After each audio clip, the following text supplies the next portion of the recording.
Damos comienzo a un nuevo programa.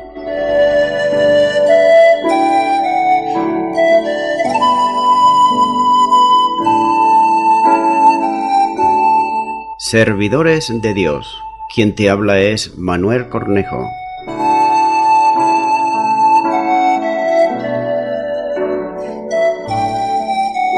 Este es un programa que está respaldado por la Iglesia Evangélica Misión Evangélica de Cataluña.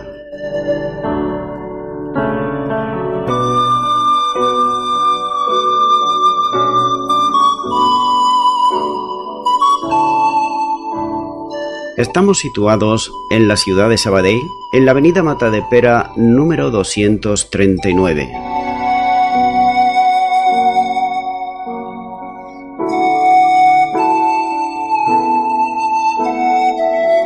Antes de dar introducción a la palabra de Dios, estaremos poniendo una alabanza.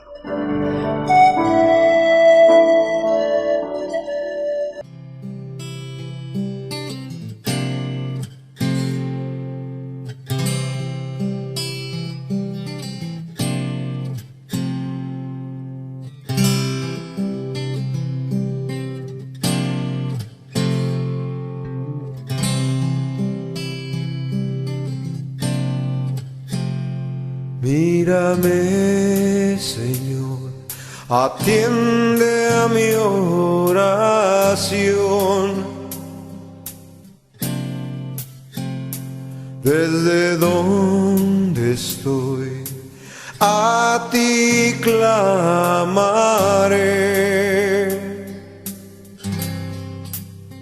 Cuando desmaye el corazón, a la roca llévame, que es más alta que yo, que es más alta que yo.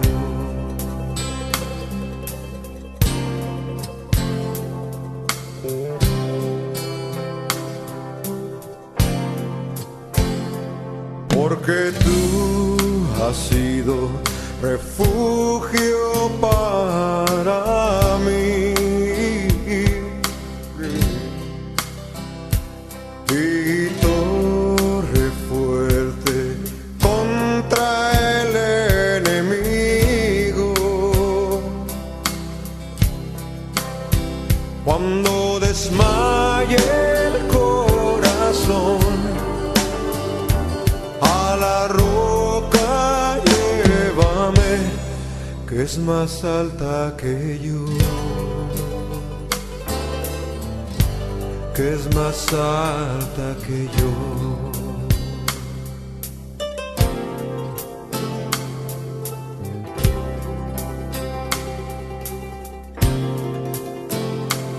Mírame, Señor, atiende a mi oración. Desde donde estoy, a ti clamaré.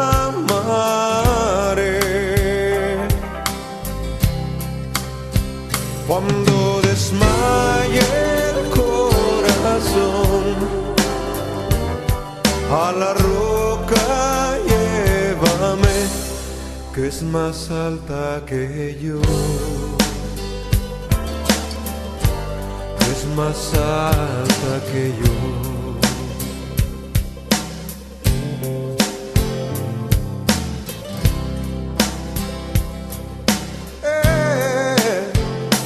Porque tú has sido refugio para mí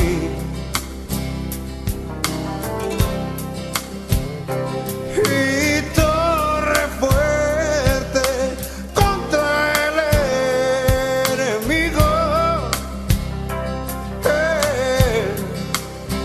Cuando desmaye el corazón, a la roca llévame, que es más alta que yo, que es más alta que yo. Cuando desmaye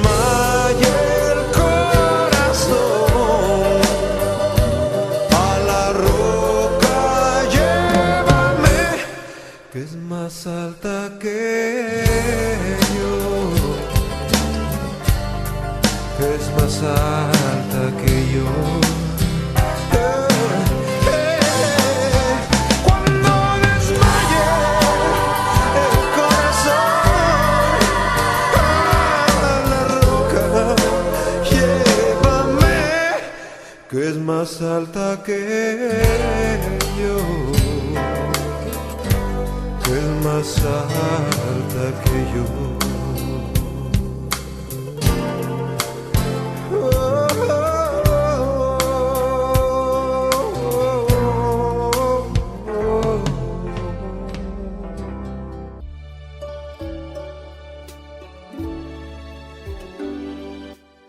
Y ya de nuevo, tras la pausa musical, estoy con todos ustedes para estar compartiendo la palabra de Dios, la Biblia. Lo estaré haciendo de una manera expositiva, versículo a versículo.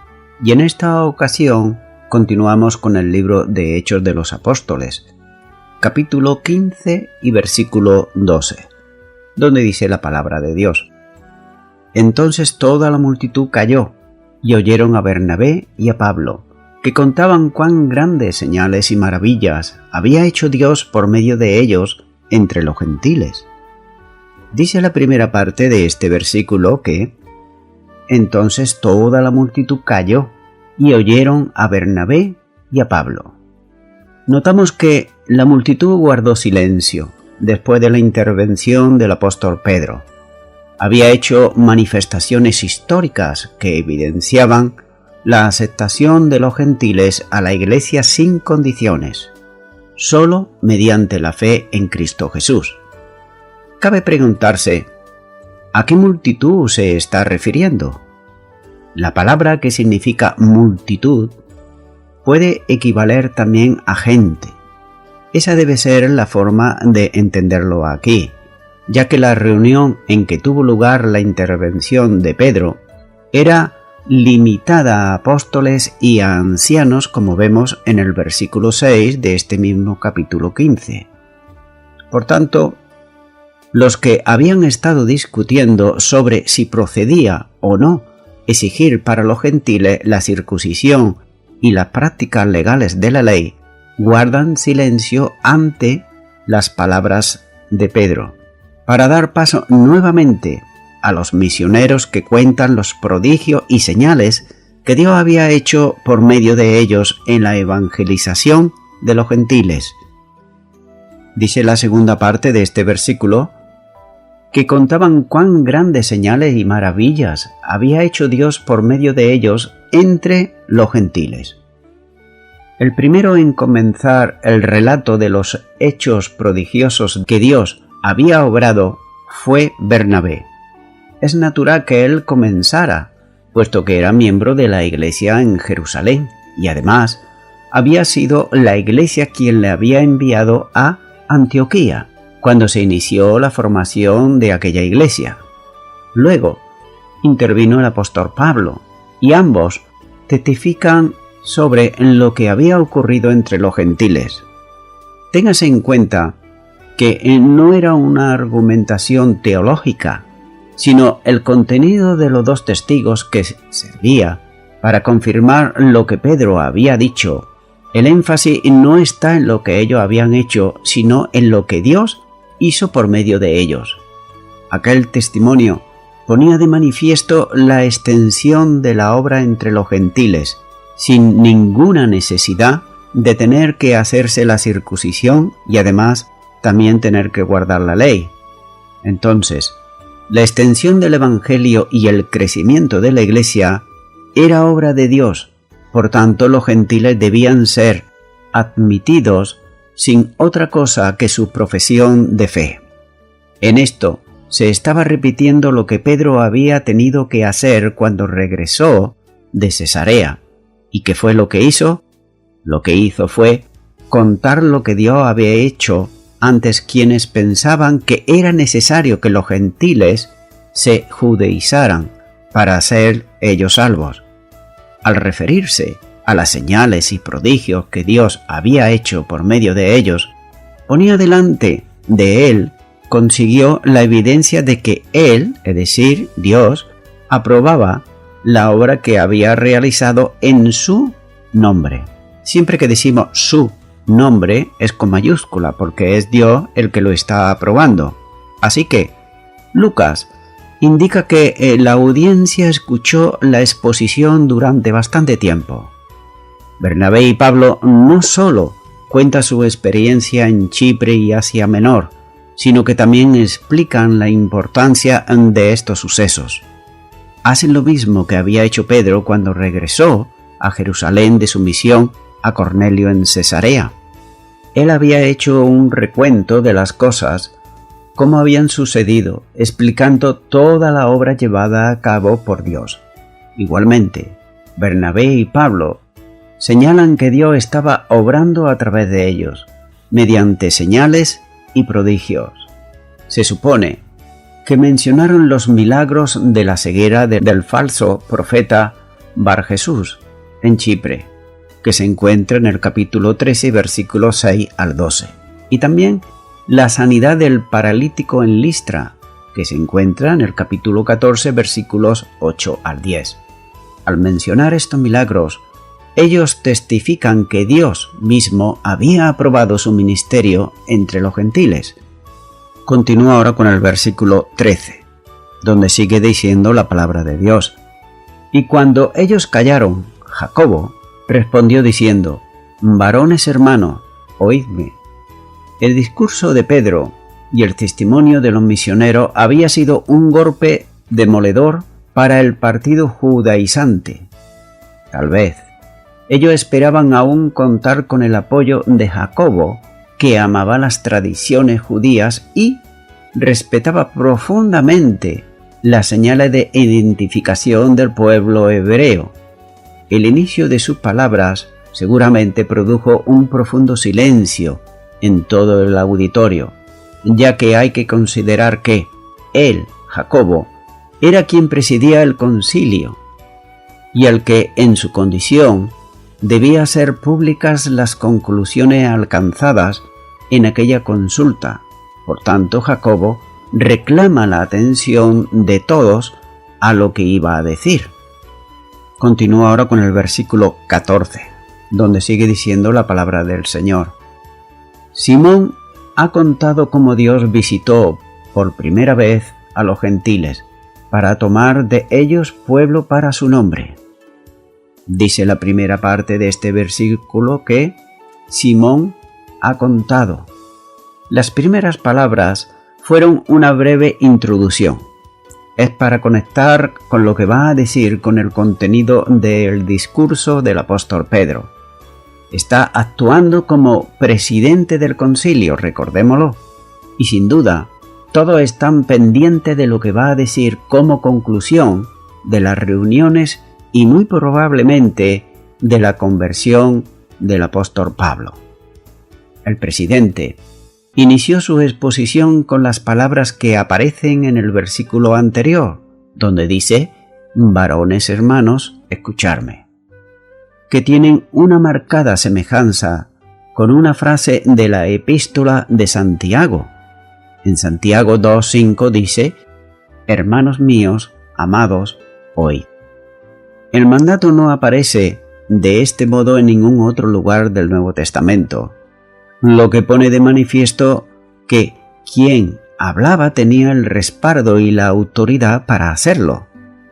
La alusión de Santiago pone de manifiesto un notable equilibrio, ya que, sin dejar de manifestar el pensamiento de un hombre muy ligado al judaísmo, establece claramente su condición de cristiano, en plena sintonía con la doctrina de la salvación por gracia mediante la fe, fuera de cualquier otra obra humana. El corto enlace con lo que Pedro había dicho enfatiza que había sido Dios quien abrió la puerta de salvación a los gentiles, y Santiago utiliza aquí el nombre hebreo de Simeón en lugar del nombre helenizado de Simón, poniendo una nota más sobre su condición absolutamente identificada con los judíos, como verdadero israelita que Santiago era. Esta forma de referirse a Pedro revela la conformidad que tenía sobre la actuación de un judío en relación con los gentiles que habían sido evangelizados por él. Dice la segunda parte de este versículo, cómo Dios visitó por vez primera a los gentiles para tomar de ellos pueblo para su nombre. La referencia histórica al tiempo que ocurrió la conversión de Cornelio y los demás gentiles en Antioquía llama la atención del auditorio, también a la condición del apóstol Pedro, portavoz, por otro lado, del colegio apostólico y apóstol de la Iglesia de Jerusalén. La conversión de los gentiles y la incorporación de estos a la Iglesia no se había producido por una decisión de Pedro, sino por la determinación divina, es decir, de Dios. Así que Dios había visitado a los gentiles.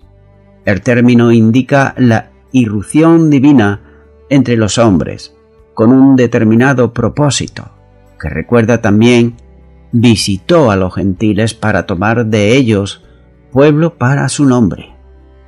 Por otro lado, los judíos, especialmente los fariseos, entendían ellos que el pacto que Dios había hecho y la salvación que anunciaba correspondía solamente a los judíos. Pero Él, es decir, Dios, mismo llamó también a los gentiles según su propósito, introduciéndolos en las bendiciones de salvación que había anunciado siglo antes a Abraham. Así que todos deben entender que el pueblo de Dios en la dispensación de la Iglesia no es asunto de condición social, histórica o racial, sino de una misma fe, mediante la que todos, no importa su condición, son exactamente iguales delante de Dios. Así que el pueblo de Dios ahora está formado por todos los que han creído en Cristo Jesús. Por tanto, las condiciones quedan establecidas bajo la fe que justifica a aquel que cree. Los gentiles son escogidos por Dios para formar de ellos un pueblo para su nombre. Esta última expresión equivale para sí, es decir, un pueblo para ser de su propiedad, adoptado en Cristo para ser relacionados con Él como hijos, como escribiría más adelante el apóstol Pablo a los Gálatas, en Gálatas 4:5, donde dice, para que redimiese a los que estaban bajo la ley, a fin de que recibiéramos la adopción de hijos. Por tanto, esa expresión de Santiago era muy conocida por los judíos, especialmente por los judaizantes, porque así se había expresado Moisés en Deuteronomios capítulo 14 y versículo 2, donde dice, porque eres pueblo santo a Jehová tu Dios, y Jehová te ha escogido para que le seas un pueblo único de entre todos los pueblos que están sobre la tierra. Santiago alude a las palabras de Pedro para recordar que fue también el mismo Dios quien escogió para sí pueblo de entre los gentiles. Aquella elección divina en relación con Cornelio y los otros gentiles convertidos en Antioquía fue primeramente, es decir, la primera vez que ocurrió, lo que implica una sucesión luego en el tiempo del mismo hecho en relación con el resto de los gentiles, de manera que no se trataba de un hecho aislado, sino del primero de hechos sucesivos. Continúo ahora con el versículo 15, donde sigue diciendo la palabra de Dios. Y con todo esto concuerdan las palabras de los profetas, como está escrito. El relato de Pedro, al que está haciendo alusión, no solo es un hecho histórico, sino que concuerda también con el mensaje profético. Por eso, Santiago va a apelar a un texto de la profecía que introduce haciendo mención a la sintonía de los hechos relacionados con los gentiles y las profecías. Lo ocurrido en casa de Cornelio y todo lo que había tenido lugar por el ministerio de Pablo y Bernabé era el cumplimiento profético anunciado muchísimos años antes. Continúo ahora con el versículo 16, donde sigue diciendo la palabra de Dios. Después de esto volveré y reedificaré el tabernáculo de David, que está caído, y repararé sus ruinas y volveré a levantar. La cita profética en apoyo de lo que acaba de afirmar es probablemente de Amós, donde se lee en Amós capítulo 9 y versículo 11. En aquel día yo levantaré el tabernáculo caído de David y cerraré sus portillos y levantaré sus ruinas y lo edificaré como en el tiempo pasado. Sin embargo, hay una notoria diferencia, ya que Santiago la inicia como después de esto. Por tanto, podemos hacernos algunas preguntas. Por ejemplo, ¿corresponde esta expresión a algo intencionado de Santiago simplemente para introducir luego la cita? Otra pregunta que podemos hacernos: ¿se produce en la incorporación de los gentiles a la Iglesia al cumplimiento del pasaje profético? Otra pregunta: ¿es un cumplimiento total o es un cumplimiento parcial? La última pregunta: ¿es una profecía alegórica o es una profecía literal?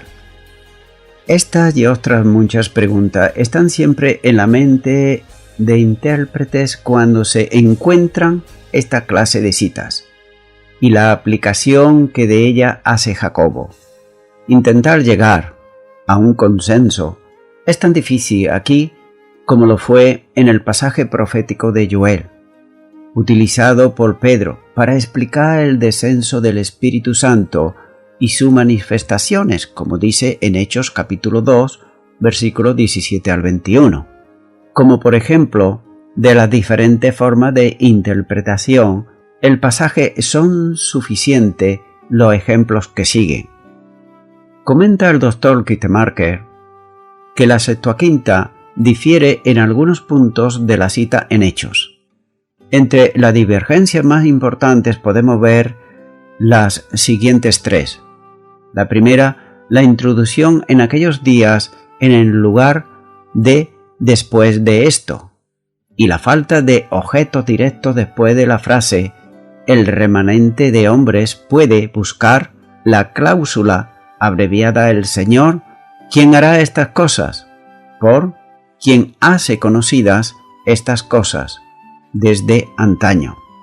Una forma de el profeta Amós, capítulo 9, versículos 11 y 12, en hebreo, que ofrece uno de los rollos del Mar Muerto, tiene una fraseología muy parecida a la cita de Hechos. Sin embargo, aún pudiéramos decir que Jacobo citó de un manuscrito hebreo para el beneficio de su audiencia judía y cristiana. No podemos probar si las reuniones del concilio se llevaron a cabo en arameo o en griego. No sería nada raro que se hayan usado ambos idiomas.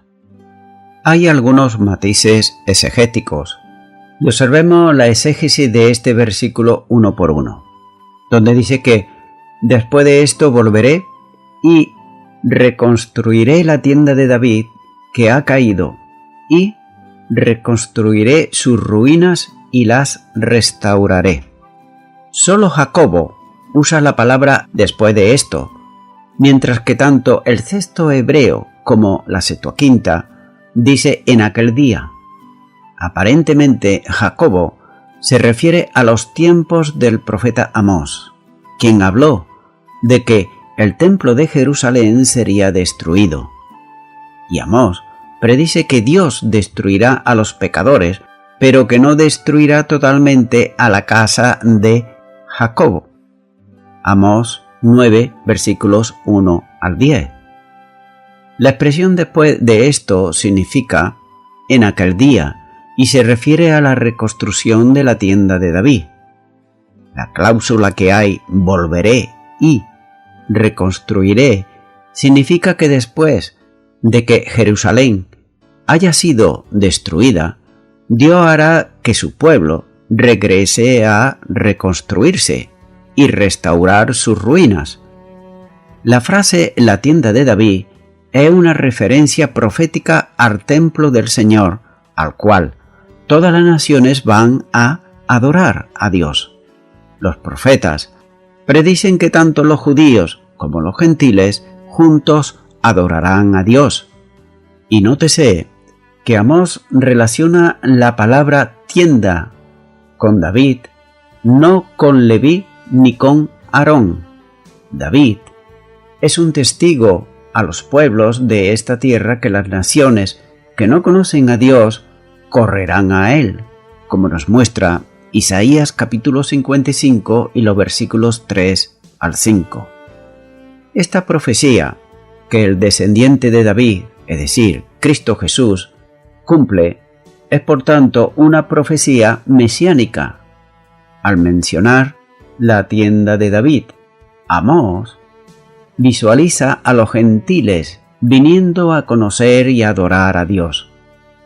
En el tiempo en que se efectuó el concilio de Jerusalén, Jacobo indica que esta profecía mesiánica de Amós se ha cumplido con la entrada de los gentiles a la iglesia, y Jacobo enseña que Israel, restaurado mediante Jesucristo, extiende una bienvenida al resto de la humanidad en una comunión espiritual.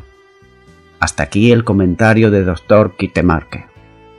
También se hace necesario hacer algunas puntualizaciones en relación con las palabras de Santiago y la cita bíblica que utiliza.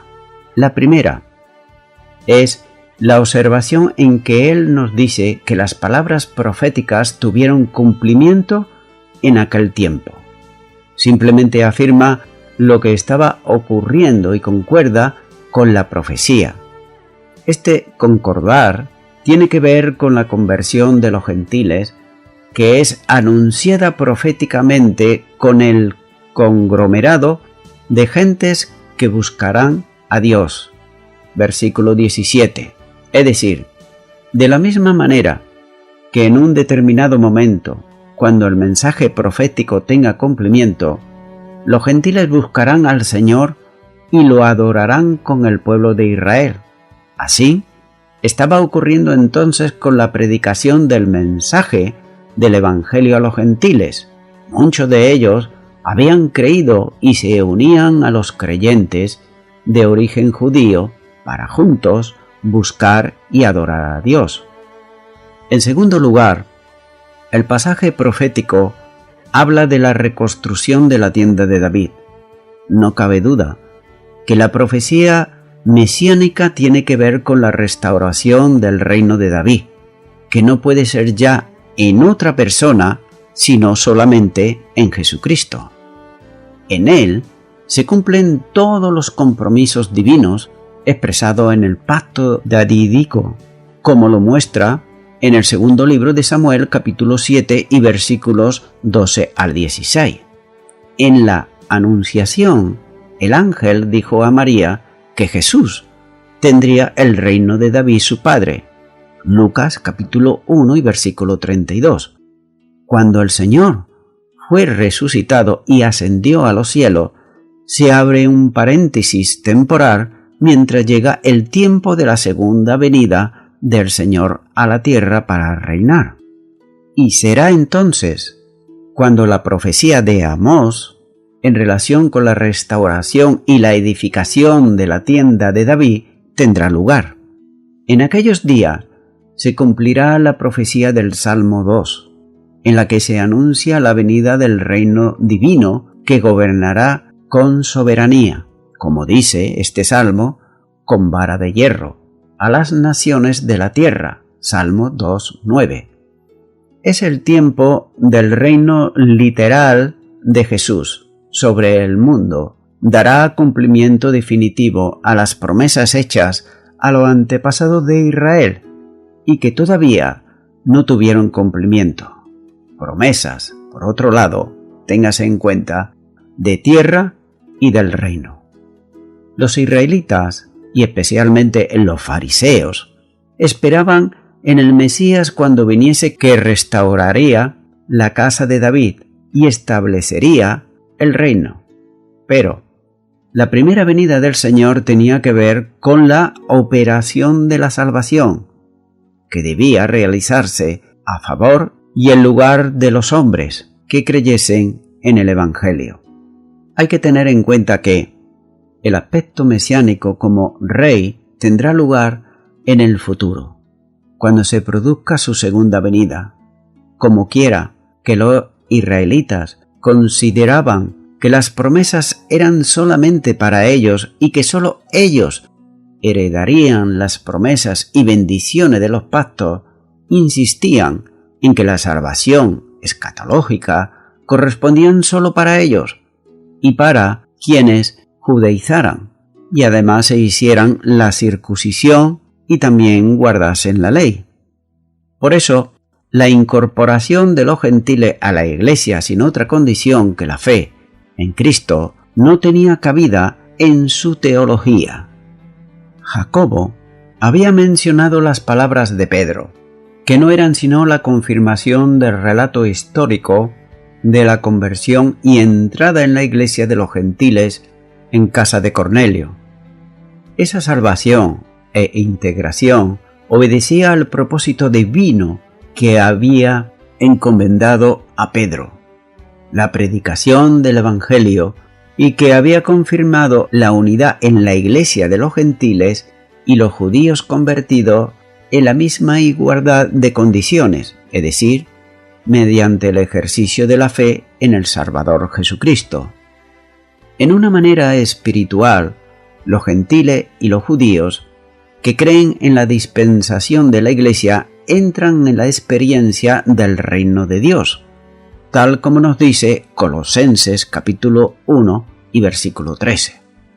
Es por eso que trasladados por la obra de la gracia de Dios de una situación de condenación a la bendición del reino de su amado Hijo, esto no significa que las promesas dadas a David en relación con el reino se hayan cumplido en la Iglesia, ni que las contenidas en el pacto con Abraham se realicen espiritualizadas en ella, ya que ambas cosas tendrán cumplimiento escatológico cuando Jesús, el Rey de Reyes y Señor de Señores, el Hijo de David, venga a la tierra de nuevo, lo que se conoce como el reino milenial. Pero, mientras tanto, la incorporación a la Iglesia de los gentiles que creen en Cristo se produce sin otra condición que la fe personal en el Salvador Jesús. Jacobo dice claramente que la aceptación de los gentiles, como se había producido por el ministerio de Pedro, concuerda con la profecía, porque lo mismo que entonces, también ahora, judíos y gentiles, salvos por gracia, forman una unidad del pueblo que viene ante Dios para adorarlo y reconocerle. Lo mismo que en el futuro, también ahora Dios había visitado a los gentiles para tomar de ellos pueblo para su nombre. Entonces, los judaizantes podían estar sumamente tranquilos, en el sentido de que Dios cumpliría lo que prometió a su pueblo, Israel, sin espiritualizar las situaciones ni exigir tampoco a los gentiles que se hiciesen judíos. El tiempo en que se produciría todo lo profetizado será, como dice, después de esto, es decir, después de estas cosas, de lo que estaba ocurriendo en aquel tiempo, como era la incorporación de judíos y gentiles como miembros del cuerpo que es la Iglesia. Santiago apunta escatológicamente a acontecimientos que tendrán lugar después de la conversión de los gentiles en el tiempo de la Iglesia y que confirma la interpretación escatológica del pasaje profético. Y voy concluyendo ya con esto. La frase para tomar de ellos pueblo para su nombre quiere decir que Dios ha querido elegir entre los paganos un pueblo que sea suyo, que le pertenezca y además que lleve su nombre. Por eso, nosotros somos llamados pueblo de Dios, es decir, somos de su propiedad. El término pueblo no era dado jamás a nadie, sino solo a los judíos, y aquí Jacobo pone en igualdad de condiciones tanto a los judíos como a los gentiles que habían creído en Jesucristo. Amigo y amiga oyente, toda persona cuando nacemos formamos parte de un pueblo determinado, pero espiritualmente también, de la misma manera, cuando experimentamos por la fe en Cristo Jesús el nuevo nacimiento, pasamos a formar parte del pueblo de Dios. Estimado y estimada oyente, me dirijo a ti. Si tú aún no eres parte del pueblo de Dios, ahora, en un acto de fe de tu parte, puedes serlo. Para ello, te animo a que ores conmigo una oración de fe para recibir a Cristo en tu corazón y pasar a ser parte del pueblo de Dios. Ora conmigo y repite esta oración. Señor Jesús, vengo a ti reconociendo que soy pecador, pecadora. Me arrepiento de todos mis pecados. Te acepto en este momento como mi Señor y como mi Salvador. Y sé que a partir de ahora formo parte del pueblo de Dios. Prometo hacer tu voluntad, ya que tú me has comprado con tu sangre en la cruz del Calvario. Yo lo creo y prometo serte fiel hasta la muerte. Y te doy gracias en el nombre de Jesús. Amén.